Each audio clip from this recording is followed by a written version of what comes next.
everyone. Today we are going to have an interview with my friend Dave, who is also a fellow full-time traveler. But as you may recall from a previous video last year, he travels with a motorcycle and also a trailer that he pulls with it. So it's a very different kind of experience. But at the same time, it's also got a lot of similarities to what I do. So today I'm going to interview him and he's going to share more about what it's like in his experience.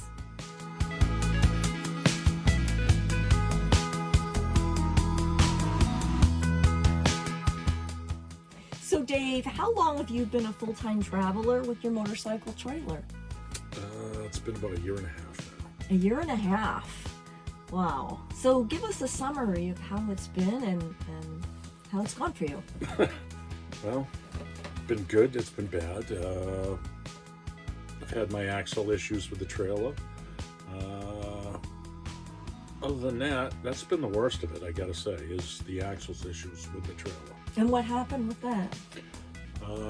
I've had two sets of axles go. They let go and brought the fiberglass shell down onto the wheel. And once that happens, you're not going anywhere. I got stuck in Roswell, New Mexico the second time for, I believe it was a week, almost a week and a half. Wow. That was when I ordered my own axles instead of going through the company because the company was unreliable. And they buy poor quality garbage. And I went through a different company. I got a better set of axles, put them on. I haven't had a problem since. Good, good. And how many miles have you put on your trailer, your motorcycle trailer? We're pushing 40,000 now, so. Wow, wow. So where have you been? I mean, yeah. Here and there. Yeah. 40,000 miles is a lot of miles around the country. Well, started up in the Boston area and went all the way down to Florida. That was back in December of 23, trying to get out of the snow and the cold, and I went down there. Bummed around Florida for the winter and then came across to Texas. I believe that's where we met. Mm-hmm. And from there, I went all the way to the West Coast, spent a week or so here and there in Arizona and New Mexico area, and got out to California and went out to the Santa Monica Pier, old Route 66, had to see that. And then crossed the Golden Gate Bridge, was pretty cool. Mm. All the way up the California coast as far as I could on the A1A. Had to get off because it was blocked and then come back over to it. But that was the most beautiful ride. I did that all the way up to Oregon, all the way Idaho, Utah, and to Colorado. Visiting my brothers along the way. I have a brother in Oregon and a brother in Colorado, nephew, and my brother's family is in Colorado area, so I hung out with them for a while. And from there, I came back across this, and then up into New England, which we ran into each other again up there. Mm-hmm. Bounced around New England for a little bit, went down to North Carolina to visit a friend down there. He was in the country for a few days. Went back up to New England, and it's just been... Yeah, so... I have plenty of stories, but... You have been all over, yes. really. Yeah, 36 states, I believe. Okay. Something like that. And so you talked about Route 1. What have been some of the most exciting things you've seen? And it sounds like that's one of them. Oh, the A1A in California is an absolutely stunning road. It's beautiful. But, different roads, 89A going down the mountains into Sedona, Arizona was amazingly beautiful.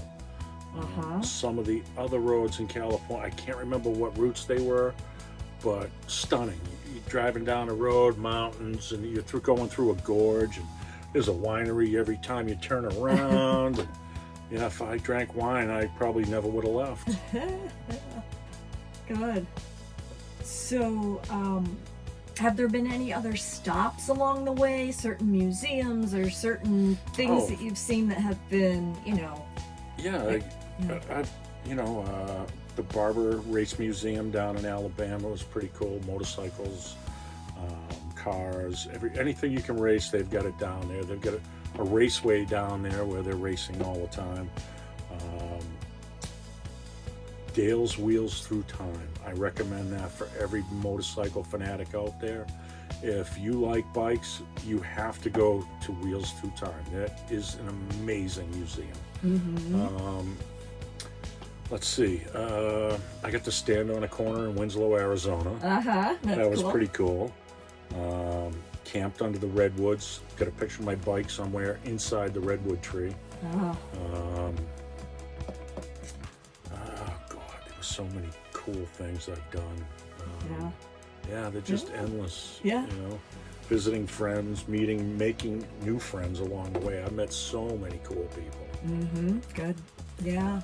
So have I in my travels. Yeah, it's the best part. It really is. We meet some of the nicest people. Yes. Yeah. So let me get into some of the nitty gritty of it. How do you cook your meals as you go along? I mean, I'm going to link for the viewers a video that we already did last year of your setup. So, but how do you cook your meals in that? And well, I've got a little butane stovetop. I use that. Plus, I've got a small charcoal grill that folds up into a small bag, and I put that. I keep that on the bike, so I have those two ways of cooking. I've got a pan, a pot. Yeah. You get very limited on what I carry, obviously, but and then I do the same when making coffee in the morning. I've got a pour over coffee maker. You pour the water over the grounds and it drips into my coffee cup. Okay. So I do that, but mostly, I don't have an oven. I have learned that I can cook. Cedar plank salmon on my little grill, as long as I cover it properly. Thank you. Okay, good. Yes, yeah. Well, and I believe it's fellow traveler Jerry that taught you about that. Jerry, yeah. And he does kind of similar to you, but he doesn't have the trailer. No, he's got a tent. He's crazy. I'm too old to sleep on the ground, but Jerry is a madman. His bike is, I believe he's got a 2017 and he's already rolled 200,000 miles on it. But I know other people that have got even more than that I've met that they ride all the time, and it's just amazing. I met a lady that she did the 48 states in 50 days. Wow. And that's a feat I would like to attempt, but my bike is a little too old for that. I see. Okay. And I have to dump the trailer somewhere because there's no way I'd have time to set up and tear down. If you're going to do 48 states in 50 days, you're bring a sleeping bag and something to lean against. Okay. So then let's talk about the weight, because I know you've talked to me about that in the past, about the weight of your motorcycle and your trailer. Oh, it is an issue.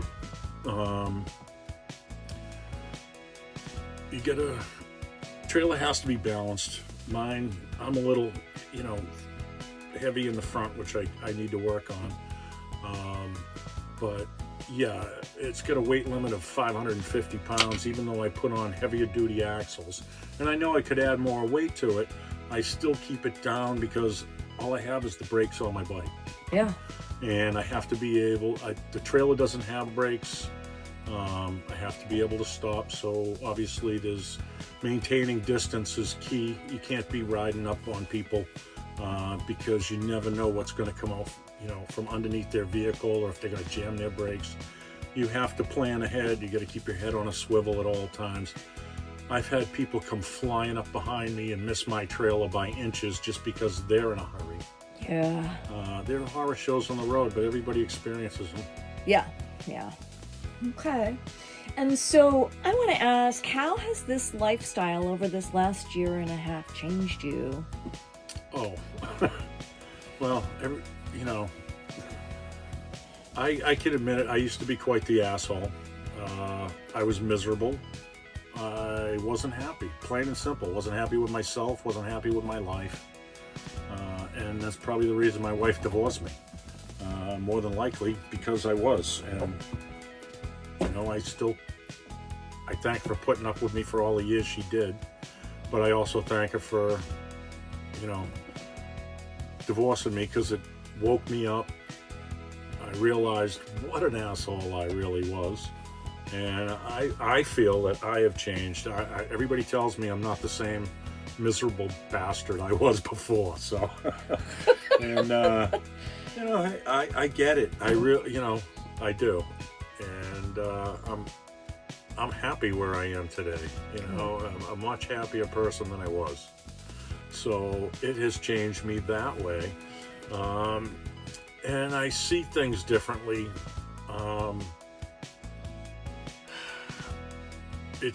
I can't explain how, but with people, you just kind of see things a little differently out on the road. You're not as quick to judge. I try not to judge. I mean, I don't care what you're doing. Let me do my thing, and I'll do, you know, let you do yours. So. Mm-hmm. So that's a whole new attitude for you. Well, I've always felt that, but, you know, leave me alone, I'll leave you alone was the way it was before. Now it's, you know. Mm-hmm. You know, you don't have to leave me alone anymore. I'm not, you know, I like people, so. Okay. I do. I truly enjoy people these days. I mean, granted, you get those few, you know, so, but you can't let them all, you know, a few bad apples. Yeah. Dave, have you got any more advice for us? Probably the best bit of advice I got on the road was from my friend Andy Mentis. They're called Mentii on the Move, if you want to look at them. They have been full-time campus, but the best advice I got was you have to embrace the suck, because you're going to have some bad times. It's going to suck. You're going to want to quit, and you just embrace it. Get it over with. Deal with it. Move on, because as soon as you get this over with, the sooner the good times come back. So, as he likes to say, embrace the suck and deal with it. You know, it's the best advice I was given. It really was. And so this helped you when you had your axle issues? Oh, when I'm laying on the side of the road trying to fix my trailer, and it's like, yeah, you know, it really was. Just deal with it, move on, fix what you can to get where you need to go, and then fix it when you get there or whatever. And yeah, some of the best advice, and I share that with everybody. All right. Dave, are there other reasons why you decided to start this journey in the first place? Well, I'd always, I had a buddy, Rich. We always talked about taking a cross-country trip and on the bikes. And as a matter of fact, it's his bike that I'm riding. He bought it brand new, 2013 Harley Davidson Road Glide Ultra. He put about 20,000 miles on it, and then cancer took him.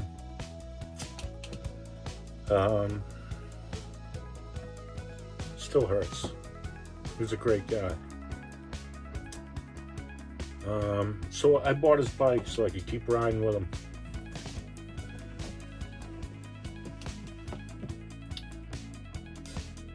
And yeah, he's been on the bike every mile I've had it. He's been with me every mile I've ridden. Give me a second here. As I've ridden through the country, like I said, I've kept some of his ashes on the bike since day one. But when I left, his wife gave me an urn, Terry. She gave me an urn with his ashes and said, you know, sprinkle him around. Let him enjoy the trip.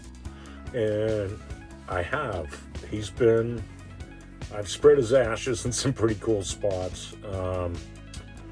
All the way across the country down through, like in Texas where we met. I've spread him a little bit there because wonderful people I met there. I figured he'd enjoy that. Down in Florida, at the fish camp at the end of the dock. It's so beautiful.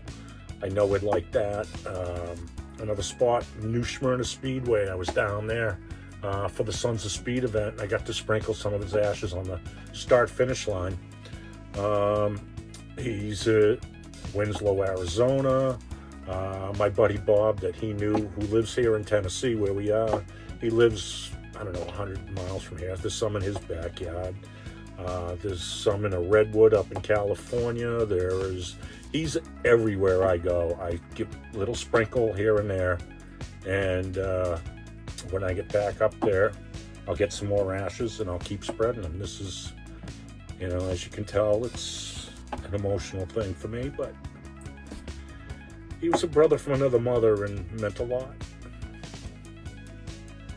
Yeah. So, yeah, it's been fun. Yeah. Great reason. Great reason, Dave. I think so. That's, you know, I wrote it all down on, like, my Facebook thing is, I ride with Rich. And as far as I know, he only failed me that one time when I got hit by the truck. So I don't know what he was doing. Hit by a truck? Yeah, I was in Florida. I had been there probably 3 days when I first came down, and I had run to the store just to pick up a few things. And I was in the parking lot, and some young lady came between two cars and broadsided me and launched me through the air. Oh, that was fun. Good times.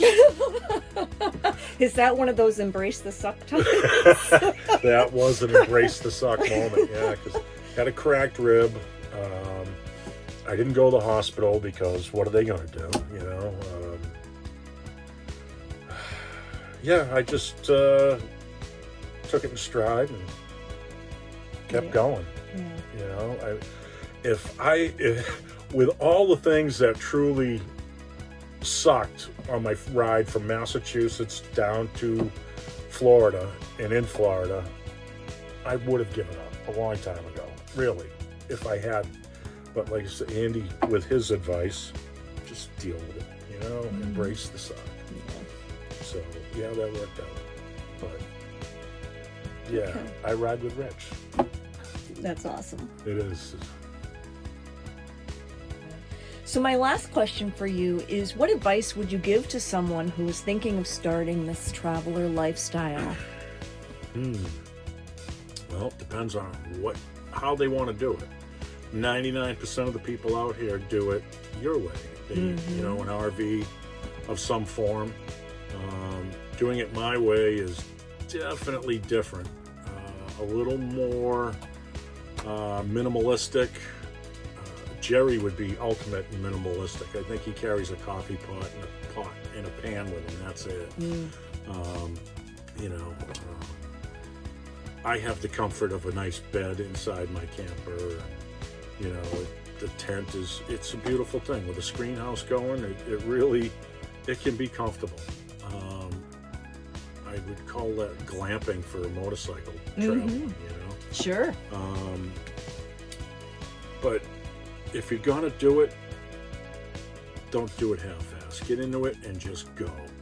You know, if you've been camping and you love to camp and you have the ability to get rid of your house or whatever, if that's what you want to do, or rent it out to somebody, do it. Go see the country. Life is short. I recommend it. I do. Go. Tomorrow is not guaranteed. You don't know. I've had too many friends that thought tomorrow was going to be a beautiful day and never made it. So, you know, these are things you got to think about. And I got tired of the routine. And when I got divorced, I could have stayed. I could have continued the routine. I could have done that. But having friends that do this, it just had too much appeal. Granted, I need to find something I can do on the road to make money a little more, because it doesn't last forever, as you know. But, you know, I work when I can, and I would love for this to go on forever. I really would, because I do enjoy it so much. Wonderful. I don't need to go to other countries. We got so much to see here. Wonderful. Well, Dave, thank you so much for sharing your story. Well, thank you for sharing your channel, Crystal. I love being on it. Awesome. Thanks. Bye-bye.